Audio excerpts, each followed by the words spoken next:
தலைப்புச் செய்திகள். புதுச்சேரி, கேரளம், அசாம் மாநில சட்டமன்ற தேர்தலுக்கான வாக்குப்பதிவு நிறைவு பெற்ற நிலையில் மாலை 5 மணி நிலவரப்படி கேரளாவில் 75.01% வாக்குகளும், அசாமில் 84.42% வாக்குகளும், புதுச்சேரியில் 86.92% வாக்குகளும் பதிவாகி உள்ளதாக தேர்தல் ஆணையம் தெரிவித்துள்ளது.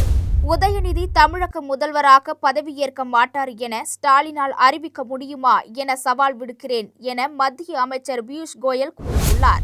இனி விரிவான செய்திகள். அசாம், கேரளா மற்றும் புதுச்சேரி ஆகிய மாநிலங்களில் இன்று காலை 7 மணிக்கு வாக்குப்பதிவு தொடங்கியது. 6 மணிக்குள் வாக்குச்சாவடிக்கு வந்தவர்கள் அனைவரும் வாக்களிக்கும் வரை வாக்குப்பதிவு நடைபெறும். 30 சட்டப்பேரவை தொகுதிகளை கொண்ட புதுச்சேரியில் மாலை 5 மணி நிலவரப்படி 86.92% வாக்குகள் பதிவாகின.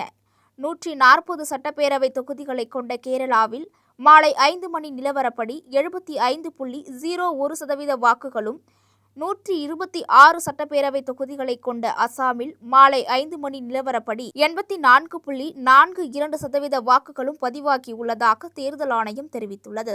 மாலை 6 மணி வரை வாக்குப்பதிவு நடைபெறும் என்பதால் பதிவான வாக்கு சதவீதம் இன்னும் சற்று கூடும் என நம்பப்படுகிறது.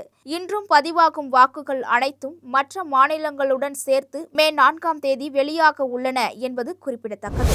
தமிழகத்தில் தேர்தல் நெருங்கி வரும் நிலையில் கட்சித் தலைவர்கள் தீவிர பிரச்சாரத்தில் ஈடுபட்டு வருகின்றனர். தமிழக பாஜக தேர்தல் பொறுப்பாளரும் மத்திய அமைச்சருமான பியூஷ் கோயல் கோவையில் செய்தியாளர்களை சந்தித்தார். அப்போது பேசிய அவர், திமுக அரசை ஒற்றை குடும்பம் வழிநடத்துகிறது.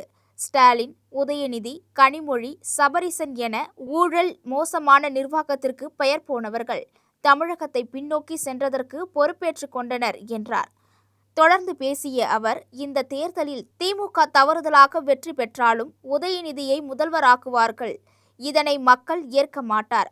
உதயநிதி தமிழக முதல்வராக மாட்டார் என ஸ்டாலின் அறிவிப்பாரா என சவால் விடுக்கிறேன் எனவும், தமிழகத்தை உதயநிதி அழித்து விடுவார் என்பதால் தமிழக மக்கள் கவனமாக இருக்க வேண்டும் என்றும் பியூஷ் கோயல் கூறினார்.